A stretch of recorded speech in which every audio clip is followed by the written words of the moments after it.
사실 동서가 이 글을 보내는 게 맞는 건데 직접 글을 쓰려고 하니 부끄럽다며 저에게 부탁을 하더라고요. 정확히 따지고 보면 같이 겪은 일이니 이렇게 공동으로 집필을 하는 게 맞는 것 같습니다. 앞의 내용만 보시더라도 저와 동서가 얼마나 가까운 사이인지 짐작이 가실 거예요. 서로 성격이 잘 맞기도 한데 아무래도 같이 공동의 적을 두고 있었던 전우 같은 사이라서 더욱더 친밀하게 지내는 것 같습니다. 오늘 이야기가 그 공동의 적에 대한 전반적인 내용들이에요. 사공이 많으면 배가 산으로 간다고 하던데 최대한 저와 동서가 조율을 잘 하여 저희가 겪은 일을 10분 이해하실 수 있게 노력해 보겠습니다. 그럼 이야기를 이제부터 시작해 보겠습니다. 글을 적는 사람이 저니까 제 시점에서 이야기를 해보도록 할게요. 저는 중산층인 가정에서 자라왔어요. 딱히 부족한 것도 없이, 그렇다고 넘치는 것도 없이 살아왔죠. 그래서 지금의 남편을 만나기 전까지는 정말 평범의 끝이었어요. 지금의 남편은 대학 시절에 만나게 되었는데 그 만남이 단 한 번도 끊기지 않고 회사를 다닐 때까지 이어지게 되었죠. 20대까지는 남자친구와 연애를 하면서 결혼에 대한 생각이 많지 않았는데 정확하게 30대가 되니까 결혼을 해야겠다는 생각이 들더라고요. 연애도 꽤나 오랫동안 해왔고 지금의 남자친구라면 행복한 결혼 생활을 할 수 있을 거라 생각했죠. 남편은 저보다 2살이 많아 서로 사회에 진출한 시간도 같았고 돈도 제법 모아놓았어요. 그런데 남자친구는 항상 결혼 이야기가 나오면 우리나라 정서에 맞지도 않은 해외 이야기를 말하면서 동거를 추천하더라고요. 20대 시절에는 그냥 어린 나이이다 보니 결혼에 대한 책임감이 부담이 되어 하는 소리인 줄 알았습니다. 그런데 30이 넘어서도 결혼 이야기가 아닌 동거를 말하니 제 입장에서는 기분이 썩 좋지 않더라고요. 물론 처음에는 가정 형편 때문인가 생각했죠. 남자친구네 집안 형편이 좋아 보이지는 않았거든요. 대학교 때도 항상 여러 아르바이트를 했고 취업 준비를 하면서도 일을 손에서 놓지를 않았죠. 그런데 지금은 우리 서로 대기업 다니고 모은 돈도 있어서 우리끼리 해결이 가능할 것 같은데도 동거 이야기만 하는 겁니다. 그러니 제가 결혼하기에는 부족한 여자인가? 이 생각이 먼저 들었죠. 그래서 남자친구와 결판을 짓기로 했습니다. 저와 결혼 생각이 없다면 서로 다른 짝을 하루라도 빨리 찾을 수 있게 헤어지자고 말을 한 거죠. 제가 그 말을 하니까 남자친구가 그제서야 자신의 상황을 솔직하게 말하더라고요. 사실 내가 너랑 결혼을 하고 싶지 않은 게 아니야. 우리 어머니 때문에 그래. 지금까지 속여와서 미안한데 우리 집 꽤나 잘 살아. 근데 내가 잘 사는 게 아니라 우리 엄마가 잘 사는 거야. 그러니까 이게 무슨 말인가 하면 그 일반적인 가정에서 자라온 사람들 입장에서는 이해가 잘 안 될 텐데 단순히 말해서 우리 엄마가 자식들에게 엄청나게 인색해. 어머니께서 아버지를 이른 나이에 잃으시고 혼자서 우리 2 형제를 키워 오셨는데 단 한 번도 우리는 자라오면서 어머니 도움을 받아본 적이 없어. 어릴 때는 어머니께서 우리들한테 자립심을 키워주시려고 하는 교육관이라고 생각했는데 알고 보니 돈이랑 자식들 가치가 바뀌어 있더라고. 우리 어머니는 돈이 자식들보다 먼저야. 그래서 내가 시험 준비하면서 그리고 취업 준비하면서 생활비를 마련하려고 손에서 일을 놓지 못한 거고. 내가 결혼한다고 말해도 엄마께서는 절대 안 도와주실 거야. 결혼식 비용은 물론이고 혼수들도.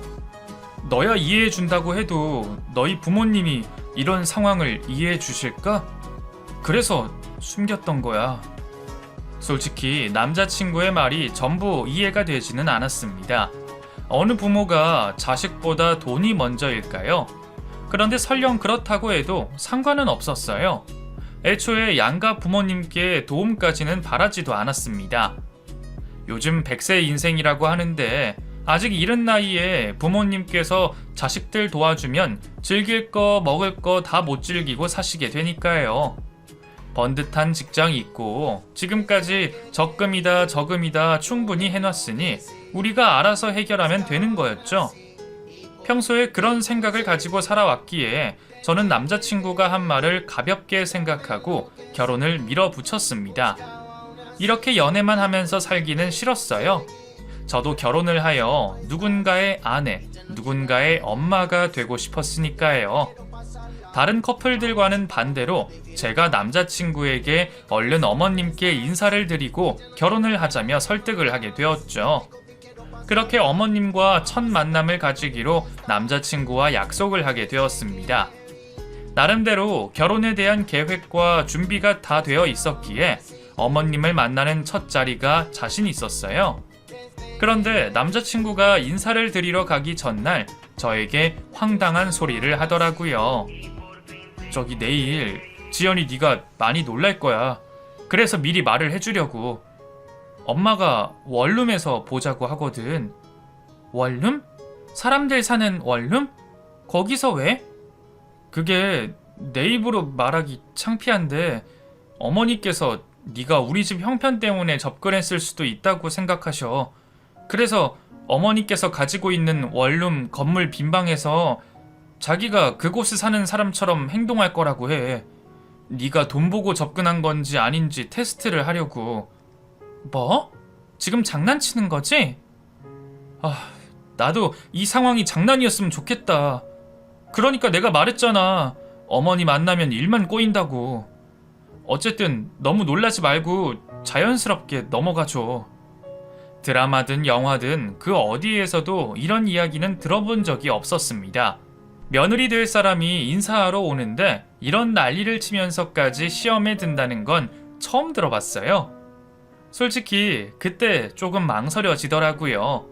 이 결혼 해도 되는 건지. 그렇다고 이제 와서 남자친구와의 결혼을 물을 수도 없었습니다.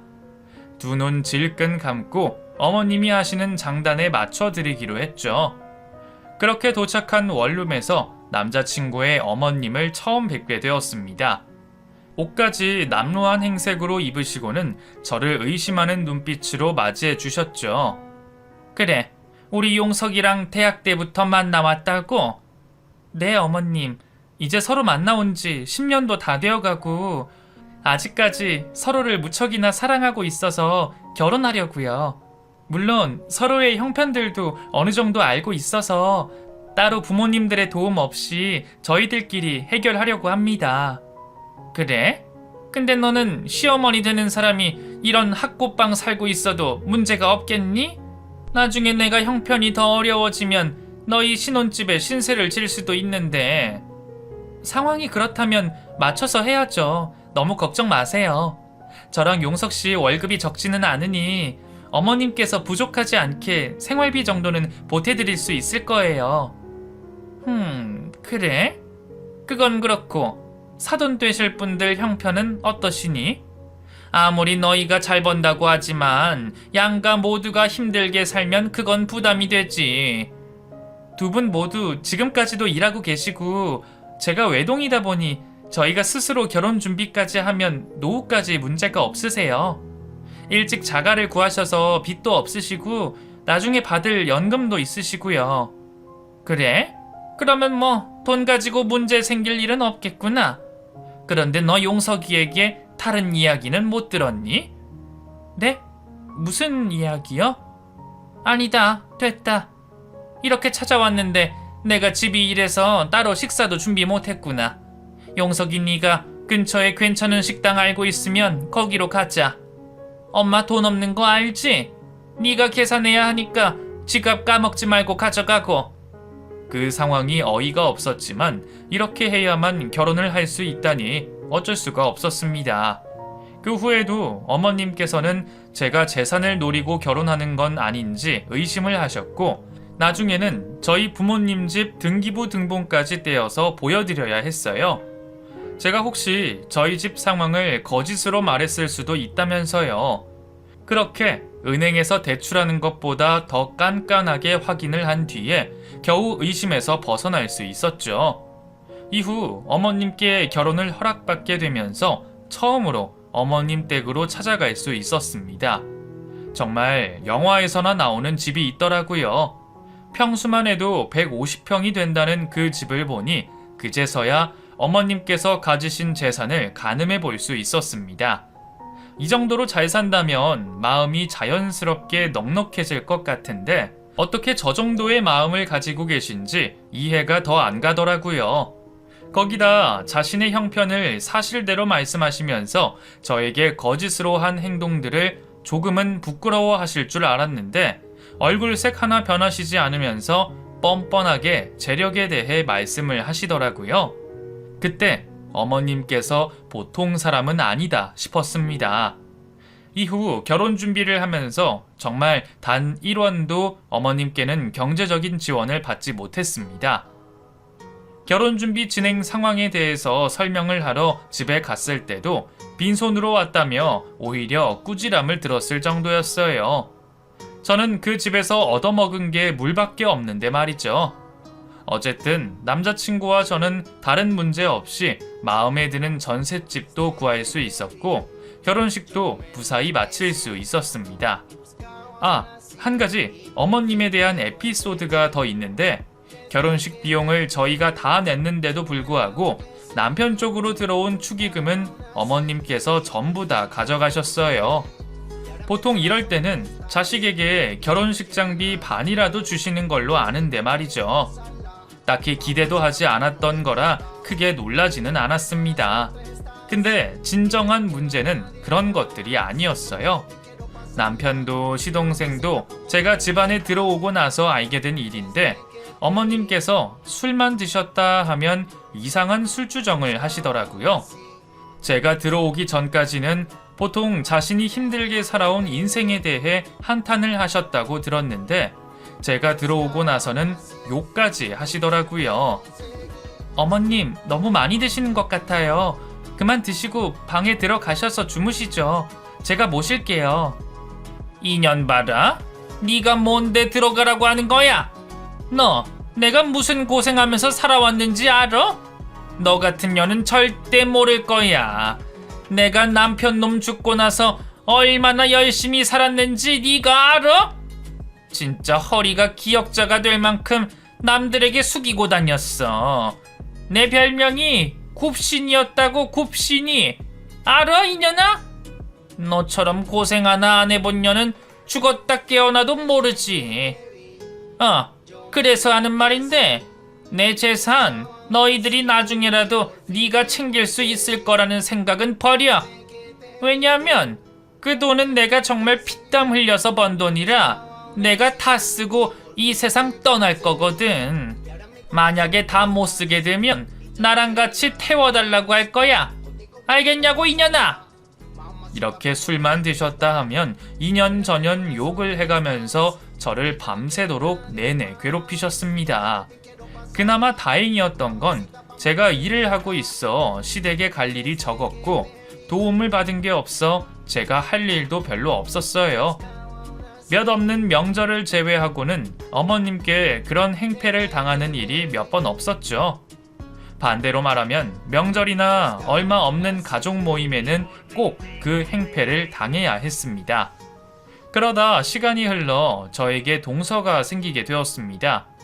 시동생이 지난 4년 동안 사귀었던 여자친구와 드디어 결실을 맺게 된 거죠. 저랑 남편도 시동생과 동서의 연애 시절부터 자주 만나왔던 사이라 서로들 잘 알고 있었어요. 어차피 어머님이야 자신에게 금전적인 도움을 요청하지 않으면 결혼을 반대하지 않을 것임을 알았기에 이미 시동생이 결혼을 확정 지은 것처럼 식을 올리기 한참 전부터 형님 동서하며 지냈습니다. 그렇게 미리 집안 사람으로 지내면서 제가 혹시나 해서 동서에게 미리 말을 해둔 게 있었어요. 바로 제가 당했던 어머님의 연극이었죠. 설마 이번에도 동서에게 그런 짓까지 할까 싶었는데 혹시나 싶어서 미리 동서에게 언지를 하게 되었습니다. 전에도 저와 남편에게서 몇 번 이야기를 들었던 적이 있던 동서도 제 이야기를 다시 한번 들으면서 설마 그런 일이 또 벌어질까 하더라고요. 그런데 모두가 설마 하던 일이 또다시 벌어지고 말았습니다. 과거에 저에게 했던 행동 그대로 말이죠. 그런데 이번에는 저에게까지 연기를 하라고 하더라고요. 그 좁은 방에 두 식구가 살 수가 없을 텐데 무슨 연기를 하라는 건지 도대체 어머님의 생각을 읽을 수가 없더라고요. 결국 어쩔 수 없이 연기를 하게 되었는데 어디에서 그런 옷을 찾아왔는지 다 떨어지는 옷을 입혀놓고는 무조건 돈 없는 척을 하라는 겁니다. 이런 짓까지 해야 하나 싶었지만 그래도 어머님이 시키신 일이니 별말 없이 따르게 되었죠. 그렇게 어머님 소유의 원룸 건물 한켠에서 또다시 이 말도 안 되는 연기를 하게 되었습니다. 매번 술만 드셨다 하면 시작하시는 이야기를 다시 또 처음부터 듣게 되었어요. 돈을 번 내용만 쏙 빼고 평생 고생했던 내용들로 가득 찬 이야기지만 솔직히 와닿지 않은 내용들이라 그렇게 감동스럽지는 않았어요. 그런데 동서는 어머님 말씀을 듣고 눈물을 보이더라고요. 처음에는 동서가 이 연기에 맞춰서 가짜로 눈물을 흘리는 줄 알았는데 진실된 마음에서 나온 눈물이었어요.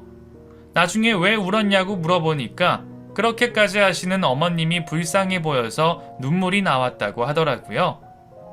착한 줄은 알긴 했지만 이 정도로 착한 동서구나 싶었어요. 어찌되었든 잘 마무리된 동서와 어머님의 첫 만남이라고 생각했는데 어머님께서 동서와 헤어지고 나서 표정이 너무 안 좋더라고요. 무슨 일인가 싶어서 제가 한번 떠보게 되었죠. 어머님, 오늘 만남이 별로셨어요? 어머님 인생사에 눈물도 흘리고 착해 보이던데. 눈물 흘린다고 다 착하다 보일 수 없지. 다른 것보다 얘가 없이 자란 게 마음에 걸려. 너처럼 적당히 있는 애들은 큰 욕심이 없을 수도 있는데 그런 애들은 어릴 때부터 잘 살고 싶다는 욕망이 있으니까 좀 더 알아보고 싶은데 무슨 방법이 없을까 고민 중이야. 아무래도 내 재산 보고 시집 오는 것 같은데. 그럴 리가요. 아까도 저희 결혼한 것처럼 부모님 도움 없이 결혼하겠다고 했잖아요. 스몰 웨딩 이야기하는 거 보니까 돈 욕심은 없는 것 같던데. 그게 더 의심스럽지 않니?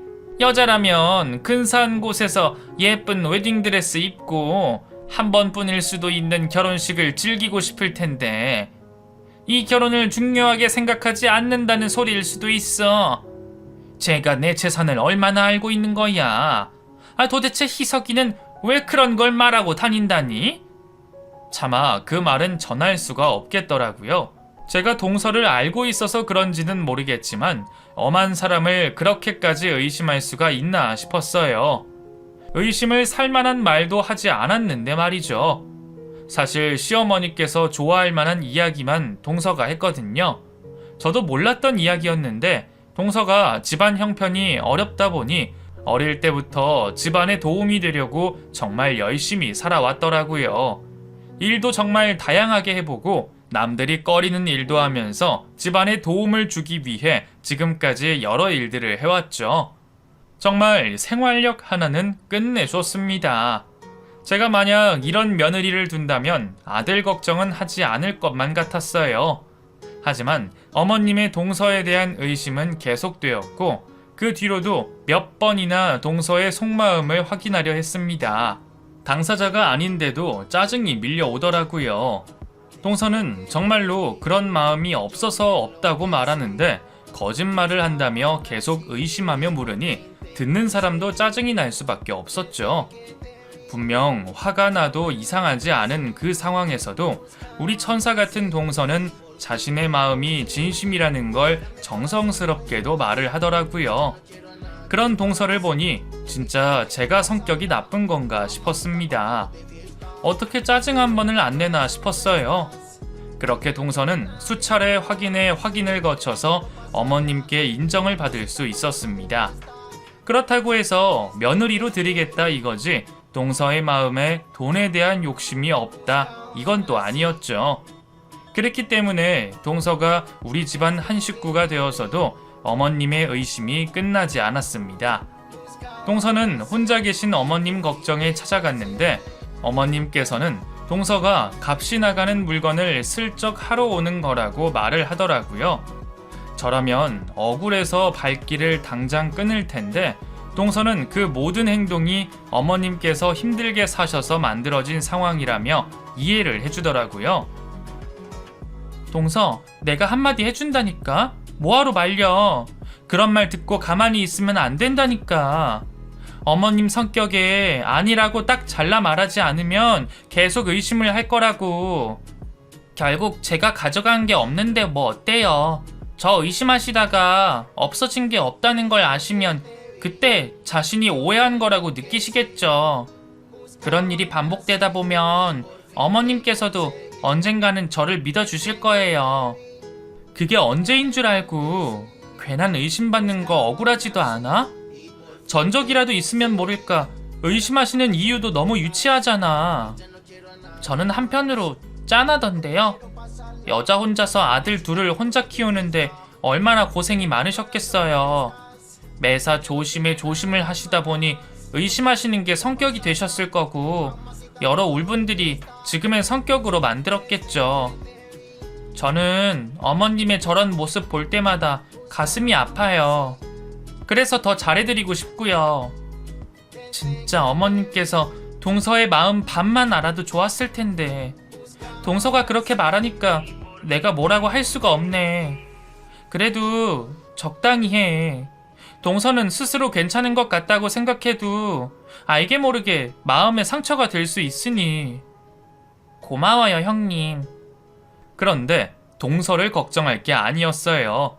제 코가 석자였죠. 동서가 들어오고 나서 술주정이 전보다 더 심해진 시몬은 그 의심을 저에게까지 펼쳤습니다. 욕하는 것까지는 허공에 아는 헛소리라고 생각하면서 넘길 수 있었는데 집요하게 가져가지도 않은 돈과 물건을 내놓으라는 건 견딜 수가 없더라고요. 어머니, 정말 왜 이러세요? 제가 왜 어머니 지갑에 손을 대요? 어머님 방에 들어가지도 않았어요.